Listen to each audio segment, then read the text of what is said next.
How authentic are the Gospels?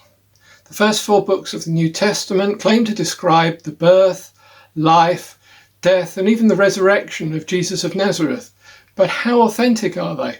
Are they nothing but myth and legend, or do they contain objective historical information? Authenticity would be judged on a number of factors. Firstly, the date. Was this document written close to the events that it describes, or many years afterwards? Then the authorship. Did the author have access to first-hand information, or was he just writing down years of myth and legend? Thirdly, the copies that we have. Do we have copies from close to the original date, or copies made centuries afterwards? And how many do we have, and do they corroborate one another? And then fourthly, the accuracy of the information in them. Can we validate it against other sources? So let's look at these 4 factors in the context of the Gospels. Firstly, the date. As scholars agree that the Gospels were written very early. Mark probably 70 AD, the others a few years afterwards. What do they base that on? Well, the oldest fragment of a Gospel that we have is a piece of John's Gospel that's been dated to 120 AD, maybe even 100 AD. And that's on the basis of radioactive dating and other factors that archaeologists use. And then we have 5 fragments of different Gospels that dated with the 2nd or at latest the 3rd century. Before the 3rd century, the Greek language had no lowercase letters, so that's an easy hint as to the age of a document. Then the Gospels are quoted widely by the next generation of Christian writers. So there are at least 5 authors from 150 AD or earlier who quote verses from the Gospels. Papias of Hierapolis, Polycarp, Clement of Rome, and in the Didache, which is a small Christian book, and by Ignatius. So clearly the Gospels were written before those guys were writing. Then circumstantial, hence there's the missing content. The prophecy of Jesus about the temple, that no stone would be left upon another, which was fulfilled in 71 AD when the temple was razed by the Romans. That's a strange omission if the books were written before that event. The book of Acts, which is a sequel to the 3rd Gospel, omits the death of Paul, the main character. And again, that's an odd omission unless it was written before that happened. So all of the evidence points to the 2nd Gospel being written about 40 years after the death of Jesus. That's equivalent to somebody today writing about the Falklands War. It's in living memory. There are living witnesses to it. In comparison, the 2 earliest biographies we have of Alexander the Great were written 400 years after his life. Written 400 years after. And then the authorship. Who wrote them really? The very early church was pretty unanimous about the authorship of the Gospels. It was established quite early on and there was no real controversy about it. Irenaeus affirms the authorship of all 4 of the Gospels.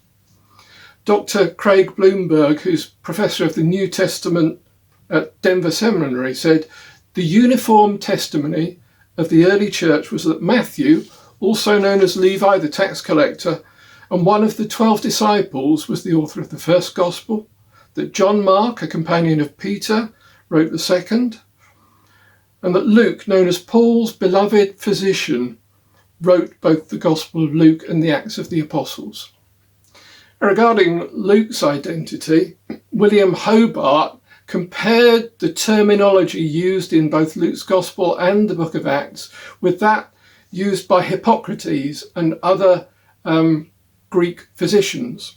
And he found that from an examination of the language employed in the 3rd Gospel and the Acts of the Apostles, both are the works of a person well acquainted with the language of the Greek medical schools. So that's consistent with the tradition. And then there's the crossover with Paul's letters, which clearly identify the author as one of Paul's companions.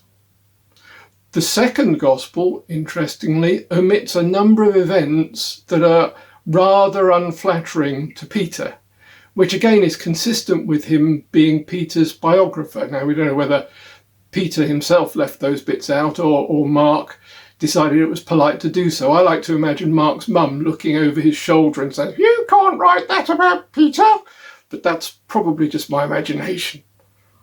Some scholars have tried to identify primary sources from which the Gospel writers drew, and they may well have existed. In truth, none of the writers claims 100% originality for what they're writing down, quite the reverse. And of course, if those primary sources exist, they would have had to have been even closer to the life of Jesus than the Gospels themselves. Then how about copies? We have more ancient manuscripts of the New Testament than any other ancient writing. So we have 5,800 manuscripts in the original Greek, 33 from the 2nd and 3rd centuries, and 5 manuscripts I've mentioned from around 150 AD or earlier. Now compare that with Julius Caesar's commentaries on his Gallic Wars, which was a set book when I had the misfortune to learn Latin at school. Of that, the oldest manuscript copies we have are from the 9th century. That's copies made 1,000 years after the events, and yet it's regarded as authentic. Accuracy, are they factual? Can we validate any of the information? Luke, in the first chapter, said, "I myself have carefully investigated everything from the beginning." Does that claim stand up? Well, as a Greek physician, Luke was uniquely qualified to do exactly that. The Greeks had strange ideas about the origins and treatments of diseases, but in terms of their powers of observation and recording, they were second to none. Their drawings, their anatomical drawings of the human body, could still be found in medical textbooks until relatively recently.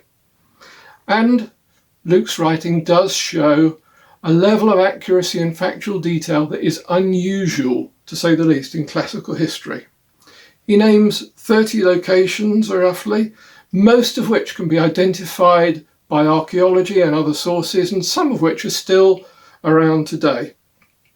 Of the 70 or so people that he names, 12 are Roman and Jewish dignitaries, all of whom can be validated from other ancient sources. Perhaps the best example is this one. The beginning of Luke chapter 3. In the 15th year of the reign of Tiberius Caesar, when Pontius Pilate was governor of Judea, Herod tetrarch of Galilee, his brother Philip tetrarch of Iturea and Trachonitis, and Lysanias tetrarch of Abilene, during the high priesthood of Annas and Caiaphas. In the 15th year of Tiberius Caesar, every single thing that follows is true and can be validated from other sources. Why 2 high priests? That sounds a bit unusual. Well, Annas, the high priest, was deposed by the Romans at the age of 33, but the Jews refused to accept his deposition and continued to regard him as a high priest. So you had the official high priest appointed by the Romans and the unofficial deposed high priest Annas, who continued to exercise much influence behind the scenes. Professor Sir William Mitchell Ramsay probably spent more time studying the writings of Luke than any other person, and he described him as a historian of the first order. He said in his book, The Bearing of Recent Discovery, "You may press the words of Luke in a degree beyond any other historians." Now, a lot more could be said about Luke. He is one of my heroes, such a fabulous writer, and about the other Gospels. And of course, given the degree of commonality between them, what legitimizes one legitimizes all, particularly the first 3. But I do want to just cover one other point, because it's not to say that there are not difficulties and discrepancies within the Gospels and between the Gospels. There always are in writings of this vintage. For example, of Hannibal's famous crossing of the Alps, we have two accounts written by Polybius and Livy, which are so completely different that one writer described them as irreconcilable. The thing that's unusual about the Gospels compared with other ancient writings of their era is not how many difficulties there are, but how few. And in truth, even fewer are irresolvable. In many cases, there are a number of possible explanations. We just don't have enough information to know which one is the right one. The real issue, I suspect, for most people with the Gospels is not that kind of historical information, the sociological, the human stories, but it's the miracles, the supernatural. Those are just challenging and hard to believe. But you know what? History is full of things that were hard to believe at the time, but turned out to be true. The Wright brothers' first powered flight was widely disbelieved for 4.5 years until they were able to mount simultaneous public demonstrations in North America and Europe. Reports of warm-blooded animals that laid eggs were also not accepted until the Zoological Society of London sent one of their own zoologists halfway around the world to Australia to validate them.